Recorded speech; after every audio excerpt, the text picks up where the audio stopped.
Hello, French Horns. It is great to see you. For those of you whom I don't know yet, my name's Mr. Malone, and I'm one of the directors that gets to work with you at Tharp.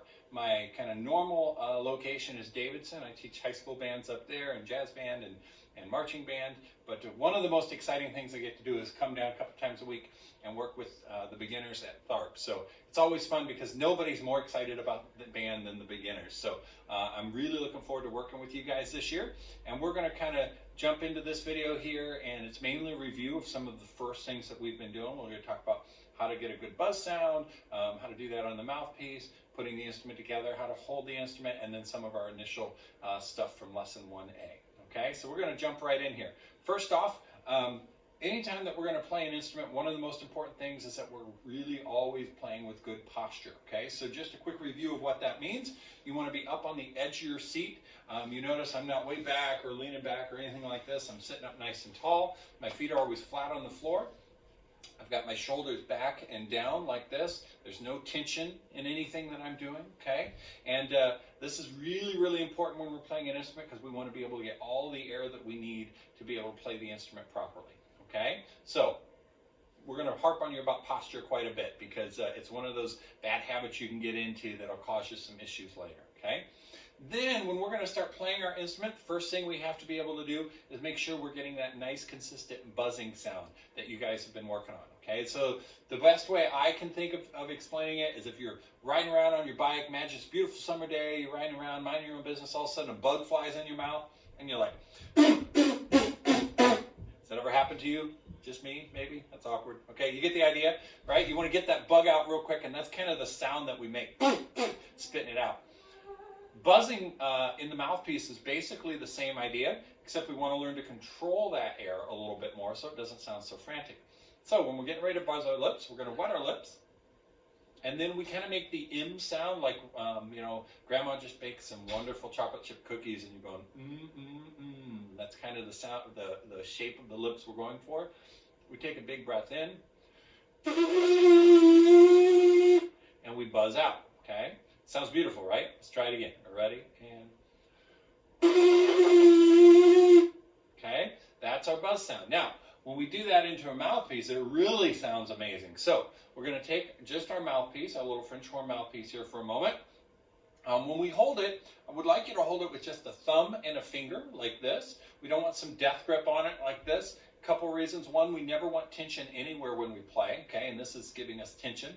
Number two, I want to be able to see how that mouthpiece is sitting on your mouth in class, okay? So one finger, one thumb, and the rest of our fingers are just kind of curled into a nice loose fist here, okay? If you want to do it like the British, you can put your pinky up and be very proper about it, okay?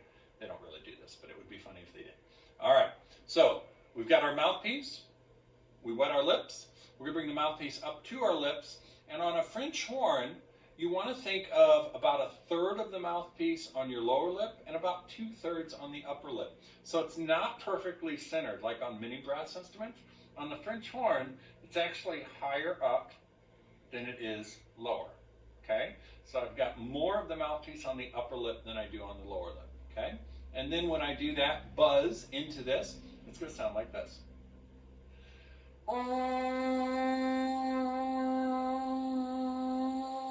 Beautiful, right? Hopefully you got the windows shut, the doors shut, so no ducks come flying in because they're going to hear you calling. It's a beautiful sound. Let's try that one more time. Here we go. Ready, and go.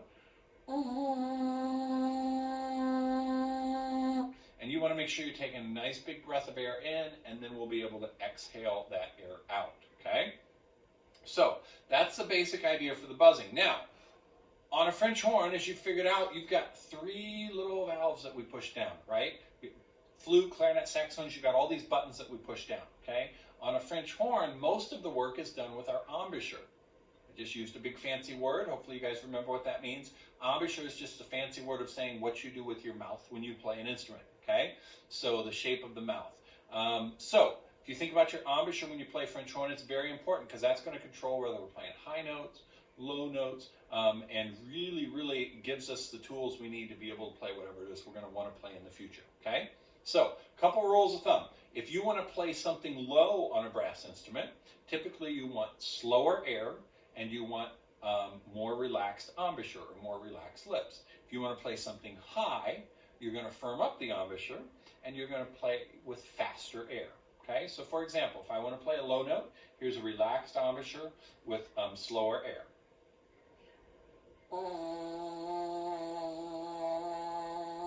Okay, and you can tell the buzzing sound is kind of low. If I want to play a higher sound, I'm going to speed up that air quite a bit, and I'm going to firm up my embouchure. Okay, you hear the difference? So we need to be able to learn to control that as we play our instrument. All right, and there's a couple exercises that we can use to do that. First one that I love is called the siren. Okay, so imagine you're out in the front yard playing and you hear a fire truck coming by, and the way that works is it sounds kind of low, and then when it gets close to you, it sounds like that pitch goes up, and then it comes back down as it goes away. Even though the pitch of the fire truck is really always the same, it's some fancy science thing called the Doppler effect. You guys probably understand it better than me because I'm just a musician. But the way it works is as it gets closer, it sounds like the pitch goes up and then comes back down. So we're going to try and mimic that on the mouthpiece. We call this the siren. We're going to start with a low sound and then try and speed up our air and tighten up our embouchure to get high, and then back down again. Sounds like this.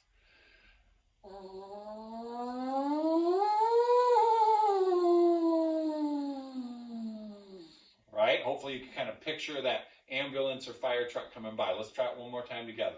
We're going to start low, go high, and come back down. Ready? And go.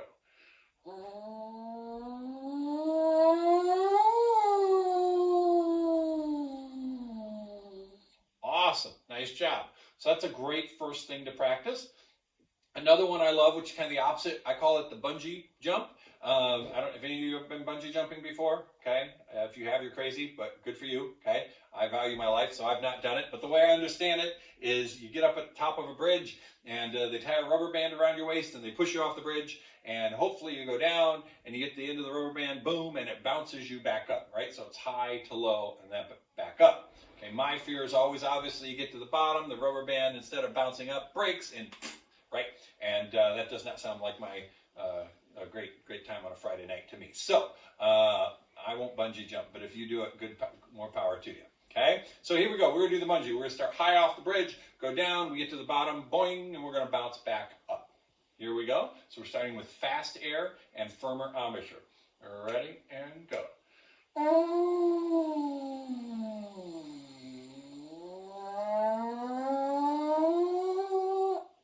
Okay? Hopefully you could hear that change. Started high, low, and then up to high. Most people find this one a little harder than the siren because we have to end high, and usually you're kind of running out of air by that point. So that's why the air is so super important. Let's try the bungee one more time. Starting high. Ready? And go.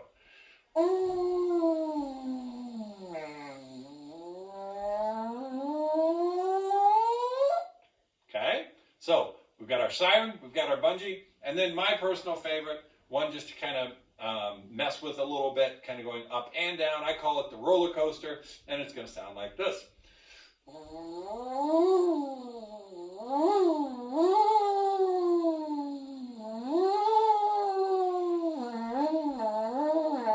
Right? And you can just kind of experiment around.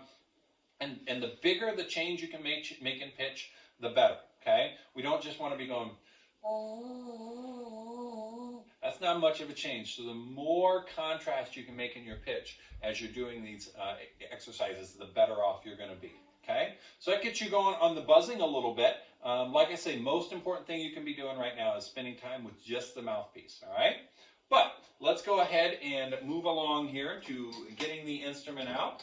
So first, hopefully you got your case in front of you. You can't see mine, but it's sitting right here in front of me. Before you open it, you want to make sure the latches are facing towards you. You want to make sure that the name of the instrument, like the brand, Yamaha or Jupiter or whatever, Bach, whatever it says, Conn, is facing up, and then you'll know that you're opening it the right direction, okay? When you open it up, if you listen very closely, you might hear the angels sing. Oh, yeah, it's a beautiful sound, isn't it? Okay, then you see a nice, beautiful, shiny instrument. All right. Go ahead and take that out for me. All right. Now, the good news is, when it comes to putting the instrument together, that's pretty easy for French horn, okay? That's where the easy stops, unfortunately, for French horn, as we probably talked to you about when you did your French horn fitting. French horn is one of the more challenging instruments to start on.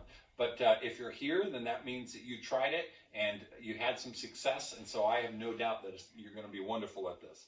All right, the only thing we really have to do to put the instrument together is take our mouthpiece, we put it in the end, we call this the lead pipe, put it in, and then I like to give it just about a quarter turn and give it just a little twist as you put that in there. And now it's not going to fall out, it's not going to go anywhere. You don't need to bang on it, pound on it, anything like that, or it can get stuck.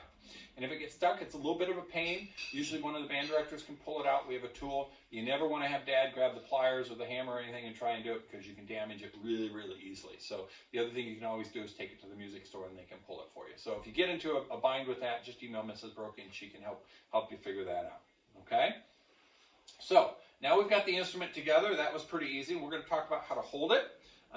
Basically, the left hand is the hand. It's a little different than a lot of brass instruments. The left hand is going to do the valves. So I'm going to take my left hand, and you've got a ring here for the pinky. Okay, a ring right here that the pinky goes in.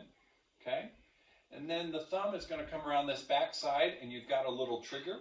Okay, where the thumb goes, and then you've got 3 fingers on top. 1, 2, 3. Okay. Now we want to keep our fingers kind of curled like this. We don't want to flatten anything out like this. We want to keep things curled. That's going to just allow you a little more control later. All right? Then, for now, we are going to rest the bell on our right leg. Okay? And our right hand is just going to hold the bell. Eventually, we're going to learn how to hold it up, and our hand's going to go in the bell, and we'll get there eventually, but don't stress about that. Now, if you're somebody who's already started lessons or something on horn, and your teacher's already talked to you about how to do that, that's fine. You go ahead and do that. But for ease, for now, we're going to start like this, okay? And then finally, one of the tricky things for horn is making sure that we bring the horn to us as opposed to us going to the horn. So, for example, I want to make sure that I, am not dropping way down here like this to get to the horn, okay? So we need to adjust the angle a little bit to make sure that the horn is coming to us, okay? Like I am here. Now, for most of you, you're probably shorter than me, no offense, but you know, you're 6th graders and I'm 112. So for me, it's a little, I have to kind of lift to get it up to where I want to be. For you, you might find that you have to lower the angle a little bit, okay, to get it to come to your lips. So it's just a little experimentation, and hopefully when we get to some in-person stuff, we'll be able to help kind of figure out exactly where that's going to be, all right? Then we bring the instrument up to us, and now we're just going to play any note. I don't care what note. I just want you to buzz into your instrument.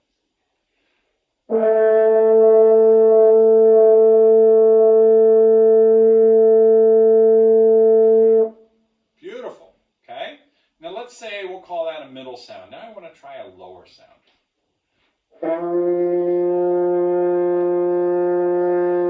So think about what I did with my embouchure, right? I probably lowered or slowed the air down a little bit, and I relaxed my lips a little bit. You notice when I'm playing, I'm never doing this. Puffing my cheeks out like some big elephant sound, right? We always keep our cheeks in. Pretend like you just had some Sour Patch Kids or some lemon heads. Your cheeks are in, your corners are firm. Go for a higher note, faster air, firmer embouchure.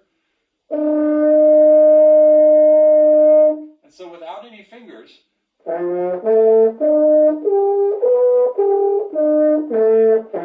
have all these different notes that I can play just by controlling my embouchure, which is really, really important, okay?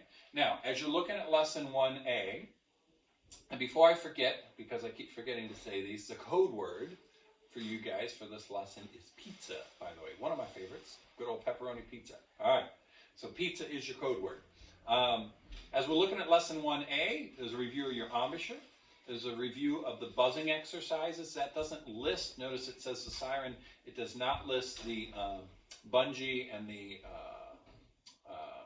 roller coaster that we talked about. I certainly encourage you to do those as well. But then as you look down to the bottom, you have your first 5 notes. And so we are going to review these here for a minute.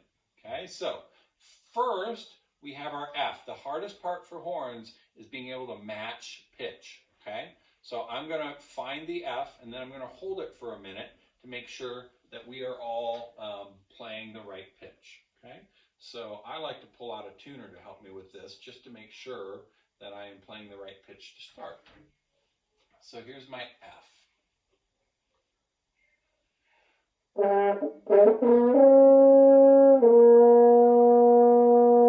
There it is. Okay, here it is again. Ready and go.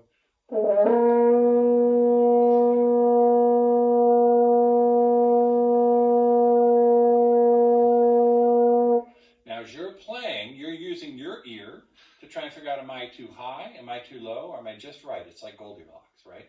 Too hot, too cold, or just right, okay? That's what you're trying to figure out. So as I'm playing one note, you're playing the F, and I think I forgot to mention it, but as we're playing the F, reminder, we're pushing this first valve down with our left hand, and we're trying to see, can you get your pitch to match my pitch? Here it is again.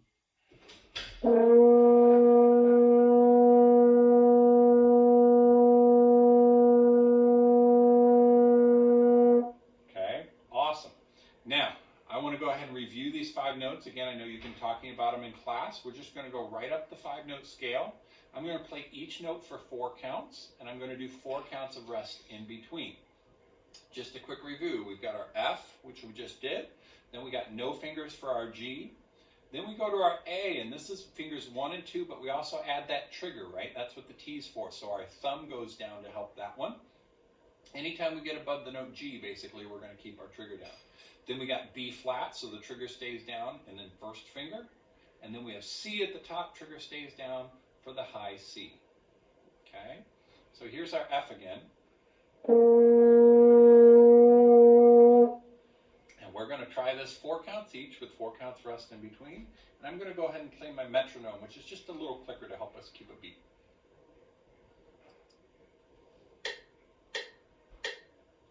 1, 2, ready, go. Rest, 2, 3, 4. 2, 3, 4.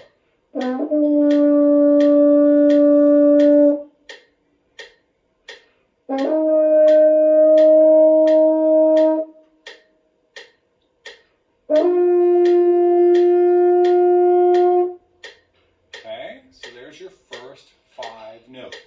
Okay, and we put 4 counts of rest in between. All right, we're going to try that one more time. So we'll do the exact same thing, and we're just working our way up that scale. Here we go. 4 counts each with 4 counts rest in between. Using your ear, making sure each note sounds a little higher than the one before. 1, 2, ready, go. Rest, G, ready, go. A, 2, trigger 1, 2. Trigger 1, B flat, go. Trigger only, ready, go.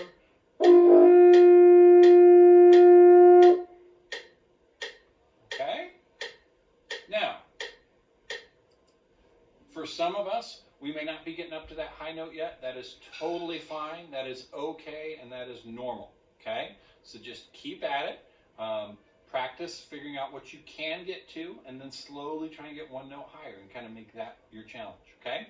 Then jump down to the bottom. Notice you say on lesson 1A, it says your first French horn challenge, hold the note F for 4 counts, then try hold the note C for 4 counts, and try and go back and forth between the F and the C. So that would be a great exercise for you to work on as well. Okay, so we have our low F and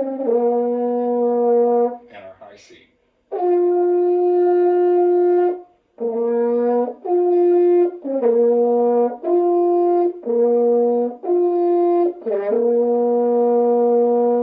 Being able to control the embouchure to be able to hit that every time. Okay? All right. You guys are off to a great start. I'm really excited about how things are going to go. And what we'll do is we'll pick this up in the next lesson, the next video, and kind of review what we did today and throw some new stuff at you. So great job. We'll see you next time.